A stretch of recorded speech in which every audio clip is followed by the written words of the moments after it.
Hi అండి, అందరికీ నమస్కారం. ముందుగా మనం ఈరోజు టమాటా రసం ఎలా తయారు చేద్దామో చూద్దాము.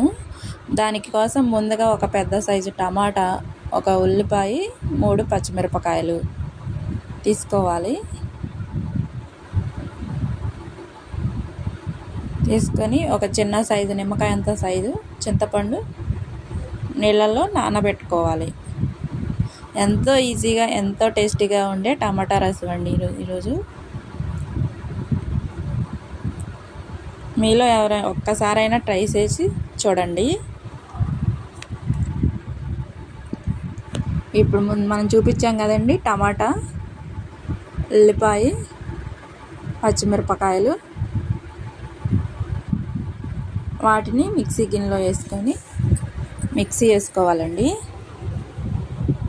మనం ఇలా మిక్సీ ఎందుకు వేస్తున్నామంటే, చిన్నపిల్లలు ఉంటారు కదండి, వాళ్ళు ఉల్లిపాయ ముక్కలని తినకుండా గోల చేస్తారు కదా, వాళ్ళ కోసం అన్నమాట.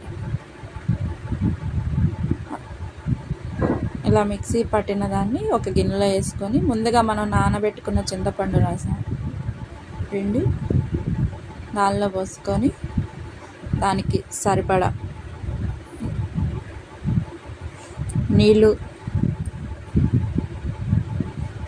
నీళ్ళు పోసుకోవాలి. తర్వాత కొంచెం పసుపు, రుచికి సరిపడనంత ఉప్పు వేసుకొని మరగబెట్టుకోవాలి. మీలో ముందుగా మన ఛానల్ ఎవరైనా చూస్తున్నట్టయితే సబ్స్క్రైబ్ చేసుకోండి. ఇలా మరుగుతున్న రసం చూసారా ఎలా మరుగుతున్నాయో? మరుగుతున్న రసంలో ఒక స్పూన్ రసం పొడి మరుగుతున్నప్పుడు వేసుకోండి. చాలా సువాసన వస్తుంది, టేస్టీగా కూడా ఉంటుంది. రసం పొడి ఇంట్లోనేదండి, హోమ్ మేడ్ అండి. ఎలా చేయాలో ఈసారి వీడియోలో చూపిస్తాను అన్నమాట. ఫైనల్గా మన రసం అయితే మరిగిపోయినాయి. ముందుగా ఒక బాండీ పెట్టి దానిలో 2 స్పూన్ల ఆయిల్ వేసి 2 ఎండుమిరపకాయలు,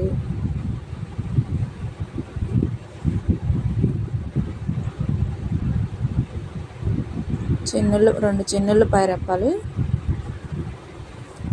కొంచెం జీలకర్ర వేసి వేయించుకోవాలి. కొత్తిమీర ఇష్టపడే వాళ్ళు కొత్తిమీర కూడా వేసుకోండి.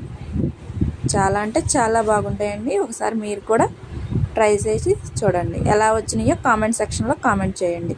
మీలో ముందుగా మన ఛానల్ ఎవరైనా చూస్తున్నట్టయితే ప్లీజ్ సబ్స్క్రైబ్ చేసుకోండి, లైక్ చేయండి, షేర్ చేయండి. ఫైనల్గా కరివేపాకు.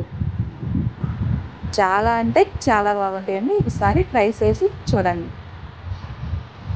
ఇలా వేగిపోయినాన్ని మనం మరిగించిన రసం కదండి, దానిలో వేసుకోవాలండి.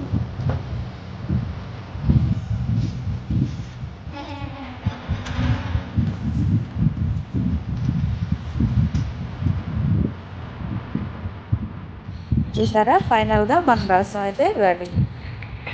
మీరు ఎవరైనా ఛానల్ చూస్తుంటే ప్లీజ్ సబ్స్క్రైబ్. Thank you.